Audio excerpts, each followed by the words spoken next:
ସମସ୍ତଙ୍କୁ ଶୁଭ ସକାଳ ପିଲେ ମାନେ। ସମସ୍ତେ କେମିତି ଅଛ? ଭଲରେ ଅଛ? ହଁ, ମୁଁ ମଧ୍ୟ ଭଲରେ ଅଛି। ହଉ, ପିଲେମାନେ, ତମ ପାଇଁ ମୁଁ ଏକ ସୁନ୍ଦର କବିତାଟି ନେଇ ଆସିଛି। କବିତାର ନାଁ କଣ ଜାଣିଛ? କବିତାର ନାଁ ହେଉଛି ଗଛ କାହାଣୀ। ତମେ କେବେ ଗଛ ଲଗେଇଛ ପିଲେ? ବିଦ୍ୟାଳୟରେ ଲଗେଇଛ? ଘରେ ଲଗେଇଛ? ହଁ, ଆସ ସେଇ ଗଛର ଆମେ ବିଶେଷତା ବିଷୟରେ ଆଜି ଏକ କବିତା ମାଧ୍ୟମରେ ପାଠ ପଢ଼ିବା। ଗଛ ଆମକୁ କଣ ଦେଇଥାଏ? କବିତାର କବି କିଏ? ଏବଂ ଏଇ କବିତାକୁ ଆମେ ପ୍ରଶ୍ନ ଉତ୍ତର ସହିତ ବୁଝିବାକୁ ଚେଷ୍ଟା କରିବା। ତ ଠିକ୍ ଅଛି ପିଲେ, ଆସ ଆମେ ଏଇ କବିତାକୁ ପାଠ ପଢ଼ିବା। ଆଚ୍ଛା କହିଲ ପିଲେ, ତମେ ସମସ୍ତେ କଣ ଦେଖିବାକୁ ପାଉଛ? ହଁ, ଏଇଟା କଣ? ଏଇଟା ହଉଛି ଗଛ। ଆଚ୍ଛା, ଗଛ ତଳେ ସମସ୍ତେ କିଏ କିଏ ବସିଛନ୍ତି? ହଁ, ଗଛ ତଳେ ପିଲାମାନେ ବସିଛନ୍ତି ଏବଂ ଗୋଟିଏ ବୃଦ୍ଧ ଲୋକଟିଏ ପିଲାମାନଙ୍କୁ ଗଛ କାହାଣୀ ବିଷୟରେ କହୁଛନ୍ତି। ହଁ ନା ନାଇଁ? ତମେ କେବେ କାହାଣୀ ଶୁଣିଛ? ଗଛ କାହାଣୀ ଶୁଣିଛ? ହଁ, କାହାଠୁ ଶୁଣିଛ?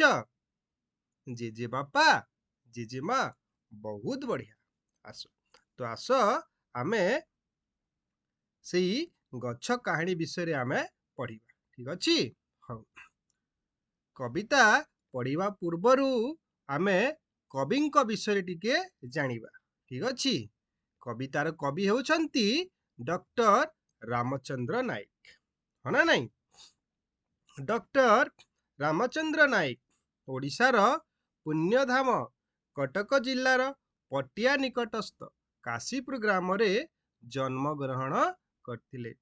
ତାଙ୍କ ପିତାଙ୍କ ନାମ ଥିଲା ବାଙ୍କା ନାୟକ ଓ ମାତାଙ୍କ ନାମ ଥିଲା ପାର୍ବତୀ ଦେବୀ। ସେ 1780 ମସିହାରେ ଜନ୍ମଗ୍ରହଣ କରିଥିଲେ ଏବଂ 1850 ମସିହା ପର୍ଯ୍ୟନ୍ତ ଜୀବନ ଯାପନ କରିଥିଲେ। ରାମଚନ୍ଦ୍ର ନାୟକ ପିଲାଦିନେ ଗ୍ରାମ ପାଠଶାଳାରେ ପାଠ ପଢୁଥିଲେ। ସେ ପିଲାଦିନେଠୁ ଅନେକ ଦୁଃଖ ସହ୍ୟ କରୁଥିଲେ। ତାଙ୍କ ପିତାଙ୍କ ମୃତ୍ୟୁ ପରେ ସେ ମା ଓ ଭାଉଜଙ୍କ ସହ ପଟିଆ ନିକଟସ୍ଥ କାଶୀପୁର ଗ୍ରାମରେ ରହୁଥିଲେ। ହଁ, ରାମଚନ୍ଦ୍ର ନାୟକ ପିଲାଦିନ ଠାରୁ କଣ ପାଠଶାଳାରେ ରହୁଥିଲେ ଏବଂ ପିଲାଦିନ ଠାରୁ କବିତା ଲେଖିବାକୁ ଆରମ୍ଭ କରିଦେଇଥିଲେ। ଆଚ୍ଛା ପିଲେ, ତମେ କେବେ କବିତା ଲେଖିଛ? ହଁ, ଠିକ ସେଇଭଳିଆ କବି ପିଲାଦିନ ଠାରୁ କବିତା ଲେଖିବାକୁ ଆରମ୍ଭ କରିଦେଇଥିଲେ। ତ ଏହା ଥିଲା ଏହି କବିତାର କବିଙ୍କ ବିଷୟରେ ପରିଚୟ। ତ ଆସ ମୁଁ ତମମାନଙ୍କୁ ଏହି କବିତାର କବି ପରିଚୟ ବିଷୟରେ କିଛି ପ୍ରଶ୍ନ ପଚାରୁଛି। ହଉ, କହିଲ ପିଲେ, କବି ଡକ୍ଟର ରାମଚନ୍ଦ୍ର ନାୟକ କେବେ ଜନ୍ମଗ୍ରହଣ କରିଥିଲେ? ହଁ, କେବେ କରିଥିଲେ? ହଁ, 1780 ମସିହାରେ। ହଁ ନା ନାଇଁ? ଆଚ୍ଛା, କବି ଓଡ଼ିଶାର କେଉଁ ସହରରେ ଜନ୍ମଗ୍ରହଣ କରିଥିଲେ? ହଁ, କବି ଓଡ଼ିଶାର କାଶୀପୁର ଗ୍ରାମରେ ଜନ୍ମଗ୍ରହଣ କରିଥିଲେ। ହଁ ନା ନାଇଁ? ଆଚ୍ଛା, ତାଙ୍କ ପିତାଙ୍କ ନାମ କଣ ଥିଲା? କିଏ କହିପାରିବ? ମନେ ପକାଅ। ହଁ, ତାଙ୍କ ପିତାଙ୍କ ନାମ ଥିଲା ବାଙ୍କା ନାୟକ। ହଁ ନା ନାଇଁ? ଆଚ୍ଛା, ତାଙ୍କ ପିତାଙ୍କ ମୃତ୍ୟୁ ପରେ ସେ କାହା ସହିତ କେଉଁଠି ରହୁଥିଲେ? ବହୁତ ବଢିଆ ଉତ୍ତର। ସେ ତାଙ୍କ ମା ଓ ଭାଉଜଙ୍କ ସହିତ ପଟିଆ ନିକଟସ୍ଥ କାଶୀପୁର ଗ୍ରାମରେ ରହୁଥିଲେ। ହଁ ନା ନାଇଁ? ହଉ, ଆଚ୍ଛା ଆଚ୍ଛା କହିଲ, ଡକ୍ଟର ରାମଚନ୍ଦ୍ର ନାୟକ କେଉଁ ସମୟରୁ କବିତା ଲେଖିବାକୁ ଆରମ୍ଭ କରିଥିଲେ? ହଁ, ବହୁତ ବଢିଆ। ତାହେଲେ କବି କଣ ପିଲାଦିନ ଠାରୁ କବିତା ଲେଖିବାକୁ ଆରମ୍ଭ କରିଥିଲେ। ତ ଏହା ଥିଲା କବିତାର କବି ବିଷୟରେ ପ୍ରଶ୍ନ ଉତ୍ତର। ତମେ ବହୁତ ସୁନ୍ଦର ଭାବେ ପ୍ରଶ୍ନର ଉତ୍ତର ଦେଇଛ। ଆଚ୍ଛା, ସମସ୍ତଙ୍କ ପାଇଁ तालीटे हो जाऊ। बहुत बढ़िया। तो आस पिले आज आमे सही कविता विषय रे कौन पढ़िबा। मु कविता को आवृत्ति करिबी, तमे मो सहित समस्ते आवृत्ति करिब। कविताटी होची कौन? गच्छ काहाणी। हाँ ना नहीं? अच्छा चलो। नरम गलारे गछटी कहई, शुण रे भौणी भाई, फल खाइबाकू बोलाइछ मन, आपत्ति मोहर नहीं। केमिति लागिला? बहुत बढ़िया लागिला। कौन आउ थरे गाइबा? आस। ठीक अछि। नरम गलारे गछटी कहई, शुण रे भौणी भाई, फल खाइबाकू बोलाइछ मन, आपत्ति मोहर नहीं। एपरि भावरे कवि गच्छ काहाणी विषय कहउछन्ति। हाँ ना नहीं? हाँ। तो आस एही कवितार प्रथम पद्य को आमे सुंदर भावे आवृत्ति कले। समस्ते मो सहित गाइल। हाँ ना नहीं? वर्तमान आमे प्रथम पद्यर पदटी को आमे बुझिबाकू चेष्टा करिबा। प्रथम पद्यर प्रथम धाड़ी रे कवि एठारे कौन कहबाकू चेष्टा करिसंती जे नरम गलारे गछटी कहई, शुण रे भाई बहुणी। अर्थात गछटीए काहाकू कहूची? पिलामानंकू कहूची कौन? हाँ, कवि एठारे कहिसंती जे गछर विशेषता एवं गछठारु आमे कौन पाइथां से विषय कहिसंती। एवं गछटी नम्र और स्नेहभरा शब्द रे कहूची। काहाकू कहूची? पिलामानंकू कहूची जे मु तुम मानंक पई ही फल धरिछि। तुमे जिते समय पाइले भी, जिते परिमाण रे चाहिले भी मु तुमको फल देई पारे। एपरि भावरे गच्छ नम्र भरा गलारे पिलामानंकू कहउछन्ति। एही पद्ୟରେ गच्छर कौन देखिबाकू आमे पाइले? गच्छर दयालु ओ दानशील स्वभावକୁ देखिबाकू पाइले। एवं कवि मध्य सेया कहबाकू चाहिछन्ति। गच्छ निज पई किछि रखे नाही, से पिलामानंकू फल छाया देइथाय। एवं सबुठी गुरुत्वपूर्ण आमे कौन गच्छ ठारू नै थाऊ? के कहि पारिबो? हाँ, सेटा होची कौन? अम्लजान। गच्छ आमकू प्रत्येक समय रे कौन देइथाय? अम्लजान देइथाय। तेणु करी आमे गच्छ कौन जत्न नेबार आवश्यकता अछि। गच्छ लगेइबार आवश्यकता अछि। हाँ ना नहीं? एपरि भावरे कवि कवितार प्रथम पद्यर प्रथम धाड़ीटी रे एभली सुंदर भावरे बुझेइछन्ति। तेबे आस कवितार द्वितीय धाड़ी रे आमे कौन बुझिबाकू चेष्टा करिबा। जाहाकी फल खाइबाकू बोलाइछ मन, आपत्ति मोहर नाही।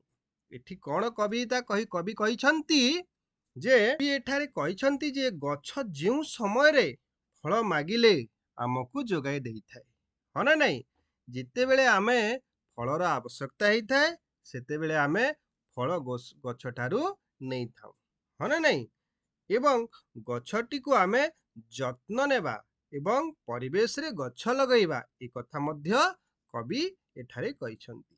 जे आमे प्रत्येक समय रे समय समय अनुक्रमे आमे गच्छ लगेइबा आवश्यकता अछि एवं गच्छर जत्न नेबार आवश्यकता अछि। जदि आमे गच्छ लगेइबा एवं जत्न न नेबा, गच्छटी कौन बड़ हेइ पारिबो नाही। तेणु करी गच्छर जत्न नेबार आवश्यकता अछि।